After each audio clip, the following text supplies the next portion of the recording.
Reflection, one of the biggest fear in photography, in still life photography and also portraits. But what if we want reflection in our portrait shoots? Let's try this. Hi, my name is Gianna. Come and follow me on Instagram.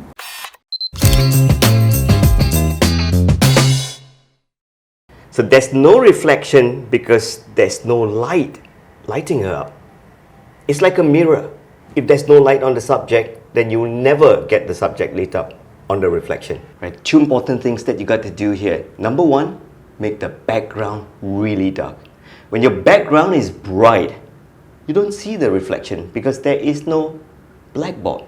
So let's create a blackboard. First thing we're going to do, turn off the flash completely.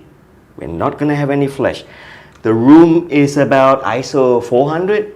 I'm going to be shooting with f4 on full manual mode. I'm going to take up my camera and point it to Gianna and make sure it's really negative underexposed. So as you can see, this is like 1/1000. If you look at this meter, you can actually see that it's 1 stop underexposed, 2 stop, and even that little triangle. That little triangle says that it's more than 2 stop. That's what the camera is trying to tell me. Focus, and bam. Excellent. This is exactly a blackboard. So what we need to do now is to make sure that Gianna has the light, and only Gianna. So what I'm going to do, I'm going to take the flash, point it to her. I'll probably point it somewhere here to the back of the room so that the light can come down to her. Did you watch this episode? You should, because I teach you how you can bounce your flash and only hit the flash covering your subject. So in this case, I'm going to turn on the flash to TTL and just leave this at 0. Chin up a little bit. That's beautiful. 1, 2, go.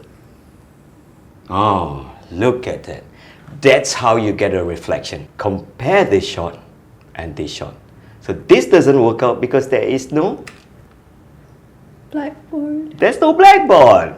But if you take a look at the shot, it seems like the flash is underpowered. Simple. I was on TTL. Compensate this positive. I'm making this 1 stop brighter than usual. Let's try this now. It's beautiful. Turn more face to me. Good. 1, 2, and push your hips. That's nice.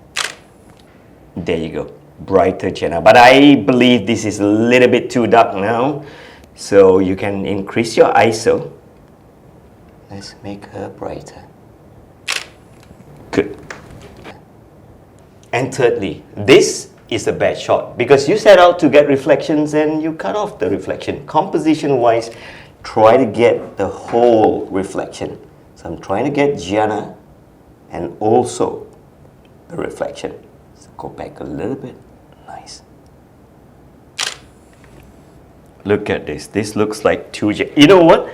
Most of the time I found out that the reflection can even turn out 2 times more beautiful than the actual person is. Hey, what does that mean? I mean the photographer. Hey, thanks for always watching our tutorial here. And if you like this video, I truly appeal to you. Head on to the subscribe button, click subscribe on our YouTube channel, go down to the comment section because I want to interact with you and hear what you think about our video and what topics you want to learn further. And also, head on to our e-learning website here and check out our e-learning courses. We have many e-learning titles that you can subscribe to.